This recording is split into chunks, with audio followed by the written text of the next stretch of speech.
There are several versions of the story of Jesus in the wilderness. And the book of Mark tells it in just a few short sentences. For 40 wilderness days and nights he was tested by Satan. Wild animals were his companions, and angels took care of him. At first, it is pretty easy to just simply skip over and skim over that story, for there's very little about it that we would seem to relate to. We're pretty civilized people. We do our best to take the wilderness away from our living. We're pretty fortunate that most of us don't need to sleep outside. And so if we venture away from the densely populated areas, we have things like hotels to sleep in, or at least campers or motorhomes, and particularly if we're going to do it for 6 weeks. Few of us are hanging out with wild animals for good reason. So Jesus' journey in the wilderness doesn't have much for us to understand. That is, if we're thinking about the story literally. Symbolically, on the other hand, it is a story that has captured the imagination of countless artists and poets, philosophers and theologians, musicians, and regular folks throughout the centuries. Because as a metaphor, we understand the wilderness very well. When we think of wilderness, we think of a wild place. It might be a barren place where very little grows, or it might be full of things, overgrown and tangled, obstacles blocking every path. It might be vast and untouched and undeveloped. Regardless, what's common about it is that it's not controlled. It's unpredictable, it's strange, and because of that, it's scary. And life can be like that sometimes, can't it? It can feel barren, empty of meaning or fulfillment. It can feel like an overgrown and tangled maze where you're blocked at every turn. It can feel out of control. It can feel unpredictable. For some, that wilderness comes through grief and loss. For some, the wilderness comes as you try to find a few more dollars to make ends meet, or a few more minutes to fit everything in. For some, it comes with an experience of failure. And for others, through illness or disease. And whether it's the wilderness or a way to cope with the wilderness, some people find themselves trying to deal with addiction or broken relationships, or the consequences of other kinds of unhealthy behavior in the wilderness. It's the kind of vicious circle you encounter in the wilderness. I think in the Bible they call that being tested by Satan. Often, perhaps most often, the wilderness just makes you feel like you're alone. And as such, our society creates all kinds of wilderness experiences of suffering and isolation because of race or gender or sexual orientation or religion or class or whatever arbitrary divisions and categories for people we create. So, most of us, maybe all of us, know how it feels to be in the wilderness. But it is also a place I don't think any of us would willingly go. We don't want to do that. Who wants to feel like life is out of control? Who wants to feel awkward or empty or overwhelmed or worse? Not me. As we delve into this story over the next several weeks, I expect we will come back again and again to the part of the story where it says, "At once this same Spirit pushed Jesus out into the wild." The same Spirit who had just proclaimed acceptance and love of Jesus in his baptism now pushes Jesus out into the wild. Even Jesus had to be pushed to go out into the wilderness, because it can be a very uncomfortable place to be. Now, part of the reason it's so uncomfortable for us is because we don't know it very well. We do all we can to run away from those difficult parts of life, to limit our experience of them if we can. And because we do that, they always seem strange and new to us. They're not normal, they are wild. And so I wonder if we need to start practicing encountering strange and new things so that we're not as afraid of the wilderness when we find ourselves in it. Some of you will know that in January I took a southern winter vacation for the first time in my life. What most of you don't know is that I was nervous most of the time. Everything I did on that trip was brand new to me. I'd never done any of those things before.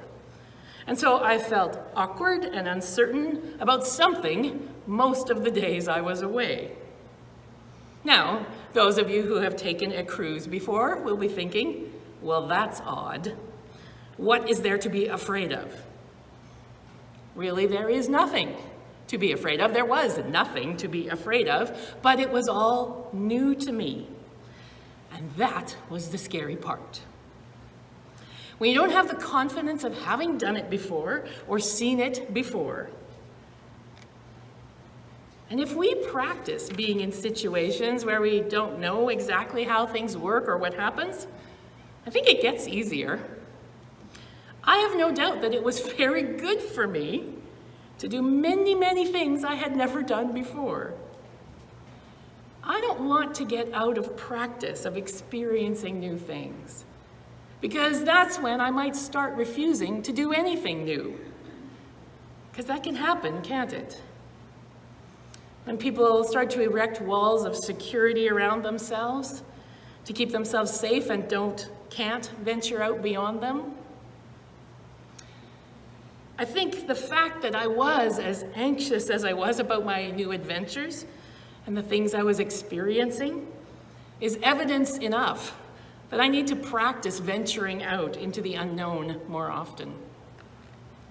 And yes, lots of times it felt awkward. But Logan Robertson argues that awkwardness is the healthiest, safest experience of vulnerability available to anyone who seeks to find closer union with God's divine life. And he is very clear to explain that feeling awkward is different from truly feeling unsafe or in danger. It's, uncomfortable, but not in a way that can't be endured in a healthy way. And I think I know a little bit about what he means. So do you. Think about those times when you have felt awkward. You feel off balance. You don't know what to say. You don't know what to do with your hands. You feel a bit foolish. You sit in awkward silence. Often that happens before you get to know someone. Often that happens when you're spending time with people the world calls different or strange. Often that happens in the midst of tragedy, when there is nothing that can make better what has happened. But those awkward moments, if you can stay with them, instead of bolting out the door at the first opportunity, can often be the beginnings of relationships, can't they?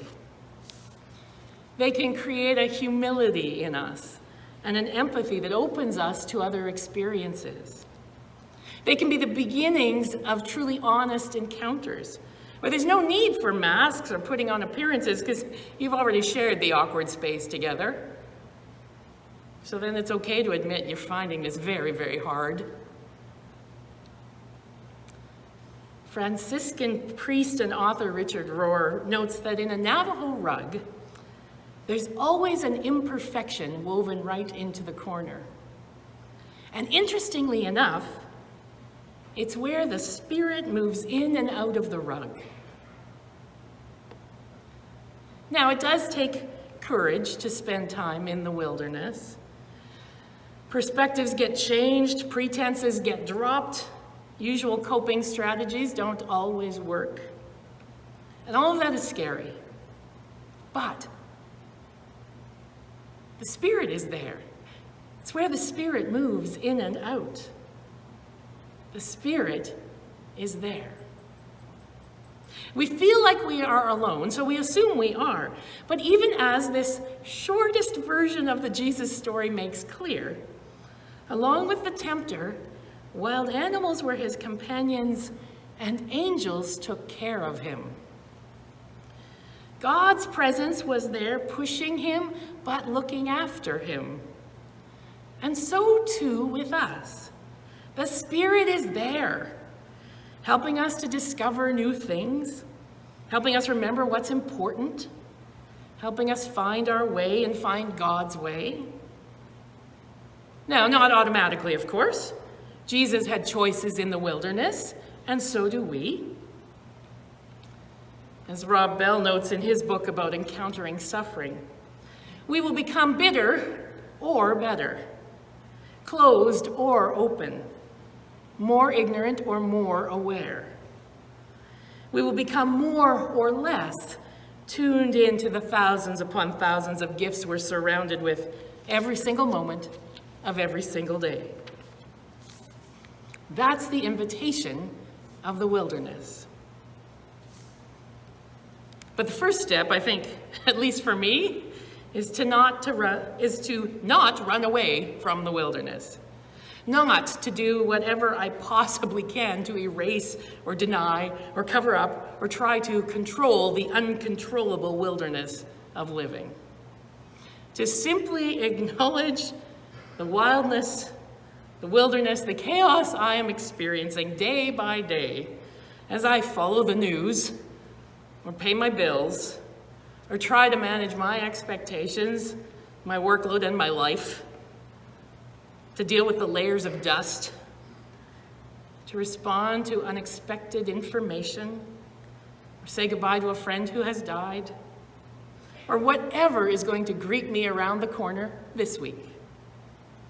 To allow myself to engage in the awkwardness, awkward conversation, awkward silence, more often.